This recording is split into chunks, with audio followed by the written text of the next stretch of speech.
Сәлеметсіздер ме оқушылар? Бүгін 151 сабақ құрама есептер номер 1 есеп.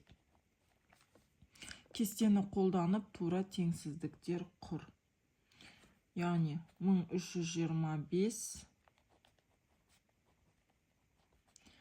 бөлу 5 және де 333 көбейту 2. Бұл жерде мына жағы үлкен. Келесі 42525 қосу 23045, яғни 10650 қосу 11587. Мына жағы үлкен. Келесі 10000 азайту 2783 және де 296 көбейту 45. Мына жағы үлкен. Келесі 5268 көбейту 32 және де 1208 көбейту 45. Мінеке осылай теңсіздіктер құрдық. Келесі номер 2 есеп. Байқоңыр әлемдегі тұңғыш және ірі ғарыш айлақ. Қызылорда облысындағы Қазалы қаласы мен Жосалы кентінің арасындағы Төретам ауылына жақын орналасқан. Осы ауылға жақын орналасқандықтан халықаралық жер серігі анықтамалығында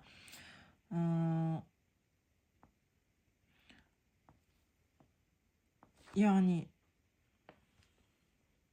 келесі номер 2 есеп ауданды гектармен және армен өрнекте дейді.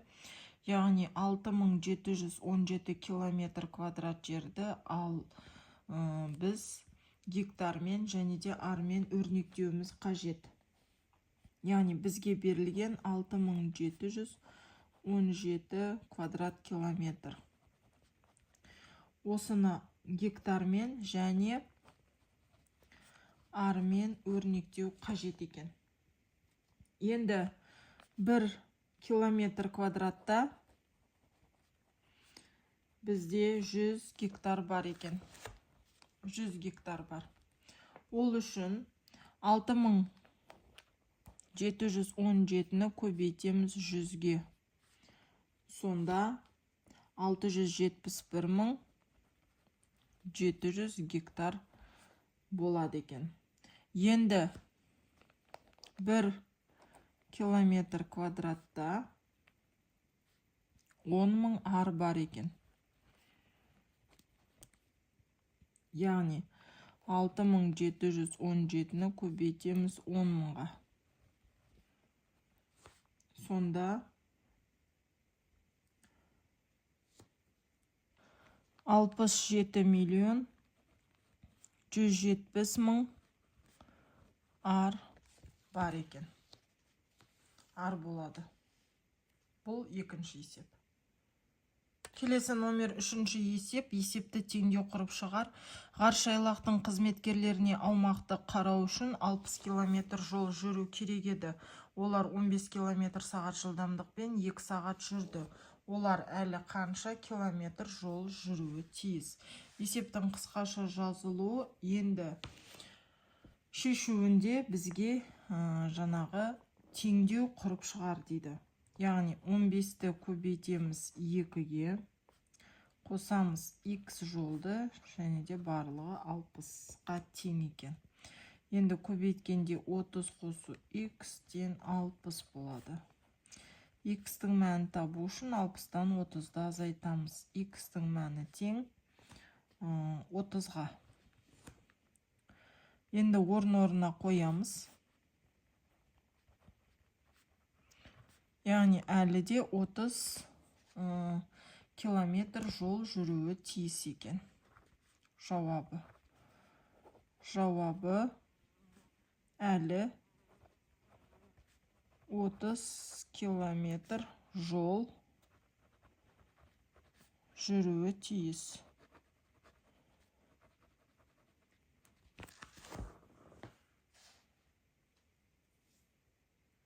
Келесі номер 4-ші есеп. Сызба бойынша берілген сандардан өрнек құр және олардың мәнін тап. Яғни мына жасыл, сары ұяшықтарға мына түстеріне байланысты мына сандарды қойып, өрнек құрып, олардың мәнін табу қажет.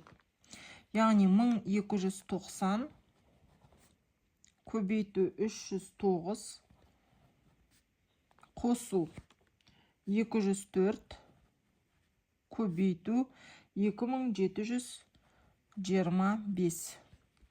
Сонда 1290-ды 309-ға көбейткен кезде 398.610 шыққан екен. Және де қосамыз 555.900-ге. Яғни 204-ге 2725-ті көбейткен кезде 555.900 шықты. Сонда мәні тең 954.510-ға. Келесі екінші өрнек. Яғни біз мына жерге дейін жаздық қой. Енді мына өрнектерден құрамыз. Яғни 1732 көбейту 202 қосу 106 көбейту 3511.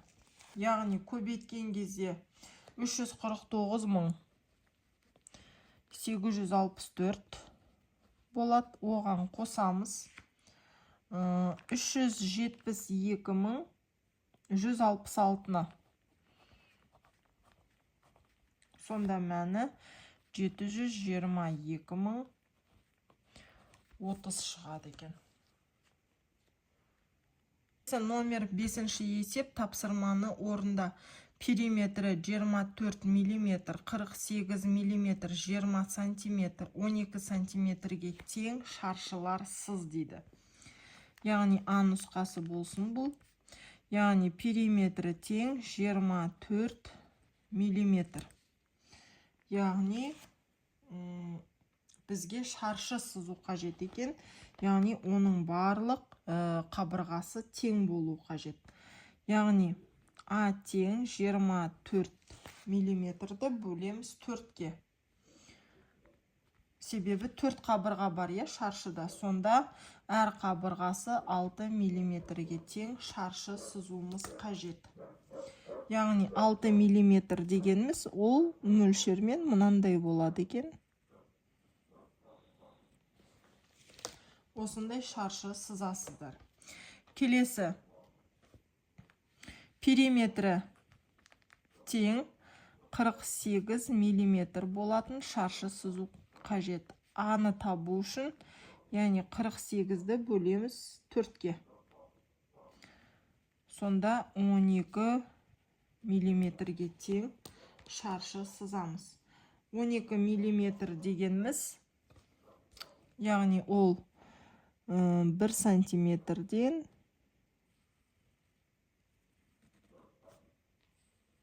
яғни мөлшермен осылай болады. Осындай шаршы сызуларыңыз қажет. Келесі периметрі тең 20 сантиметр. А-ны табу үшін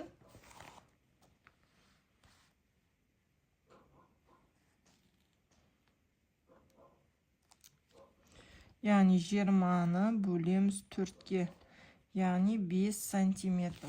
Яғни әр қабырғасы 5 сантиметрге тең шаршы сызуларыңыз қажет. Мен енді мөлшермен ала салам. Сіздер нақты линейканы алып, сызғышпен 5 сантиметр өлшеп сызуларыңыз қажет. Сонда 5 сантиметрге тең болу қажет.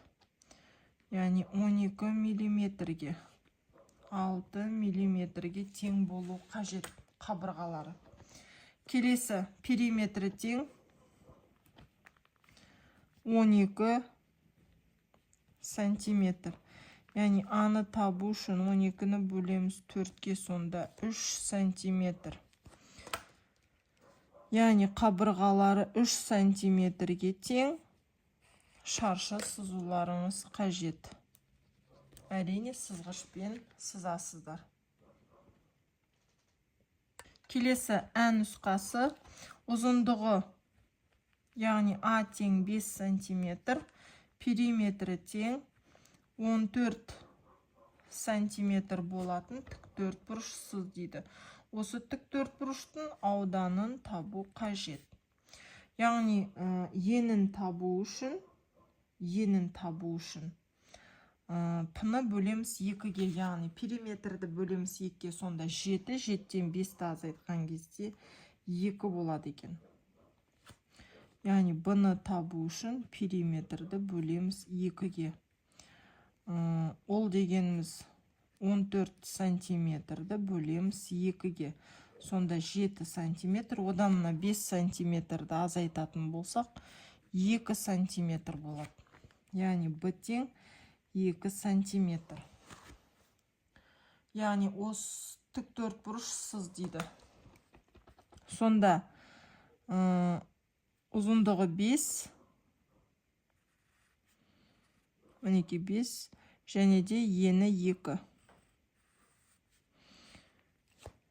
Яғни бұлай 5 сантиметр, бұлай 2 сантиметр болатын тіктөртбұрыш сызасыздар. Енді осының ауданын табу үшін А көбейту Б деген формула қолданылады.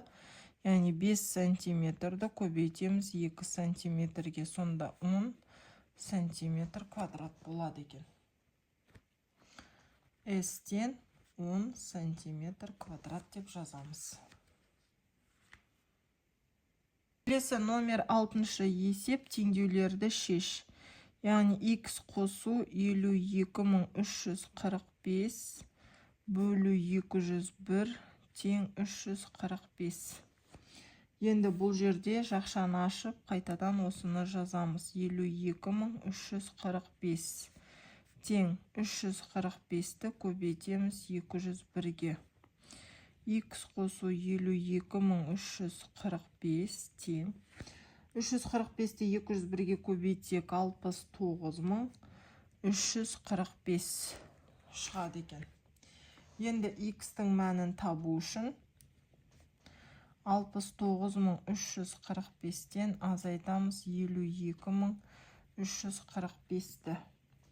Сонда X-тің мәні тең 17000-ға. Енді орын-орнына қоямыз. 17000 қосу 52345 бөлу 201 тең 345. 345 болады екен. Келесі теңдеу, яғни жақша ішінде Y азайту 807 көбейту 259 тең 92204. 92204.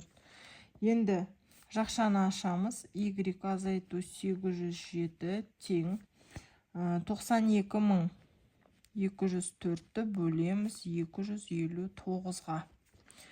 Y-тен 807 бөлген кезде 356 шығады екен. Y-тің мәнін табу үшін 356-ға қосамыз 807-ні. Енді Y-тің мәні тең 1163-ге. Енді орын-орнына қоямыз. 1163 азайту 807 көбейту 259 тең 92204. 92204 болады екен. Келесі номер 7-ші есеп. Қалада ғарыш туралы фильм жүріп жатыр. Кинотеатр кассасында бір күнде 4000 билет сатылды. Оның таңертеңгі сеансына 350 билет, ал күндізгі сеансына белгісіз, яғни таңертеңге қарағанда 3 есе артық билет сатылған екен. Ал қалғаны кешкі сеансқа сатылды. Кешкі сеансқа қанша билет сатылды дейді. Енді есептің қысқаша жазылуын жаздық. Шешуі: бірінші, күндіз қанша билет сатылған анықтау қажет. Яғни ол үшін 350-ді көбейтеміз 3-ке. Сонда 1050 болады екен. 1050 билет бұл күндіз. Мұнда шетіне жазып қойайын, күндіз деп. Енді бұлай жасайық. 4000-нан азайтамыз. Мына 350 билет таңертеңгі және де 1050 билет күндіз күні. Сонда 2600 қалады екен. Бұл кешкі.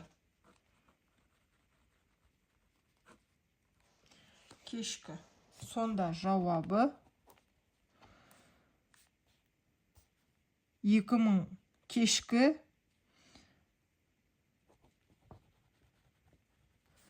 2600 билет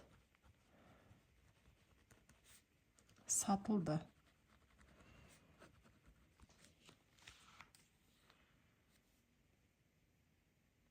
Келесі номер 8-ші есеп. Егер фигураларды 3 түрлі түспен бояйтын болсақ, қанша нұсқа алуға болады? Түстер қайталанбайды. Мысал ретінде көк, сары және де ақ түстерді алайық. Көк, сары, ақ. Енді сары, көк, ақ. Сары, көк, ақ. Енді ақ, көк, сары. Енді сары, ақ, көк.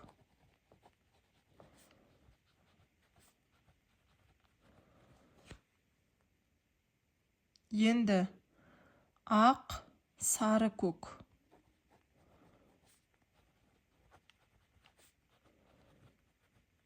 Енді көк, ақ, сары.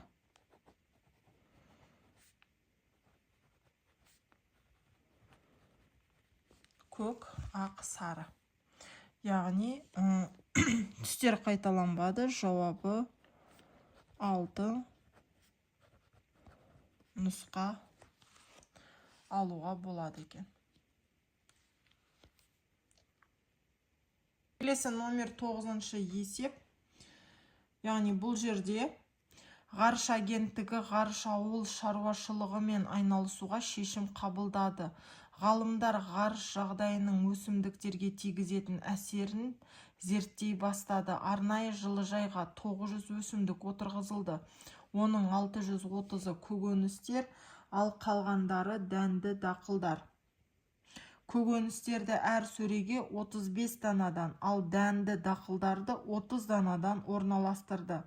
Барлығы қанша сөре қажет болды? Сөре саны белгісіз. Енді шешуі. Бұл жерде 900-ден азайтамыз 630-ды. Сонда 270 болады екен. Яғни бұл 270 ол дегеніміз дәнді дақылдар. Дәнді дақылдар болады. Енді 630-ды бөлеміз 35-ке неше сөре шығатынын анықтау қажет. Яғни 18 сөре бұл көкөністерге. Енді дәнді дақылдарды анықтаймыз. 270-ті бөлеміз 30-ға. Сонда 9 сөре бұл дәнді дақылдарға кетеді. Енді барлығы қанша екенін анықтау қажет. Мына екеуін қосамыз. 18-ге қосамыз 9-ды, 27 сөре. Бұл барлығы. Жауабы. Барлығы 27 сөре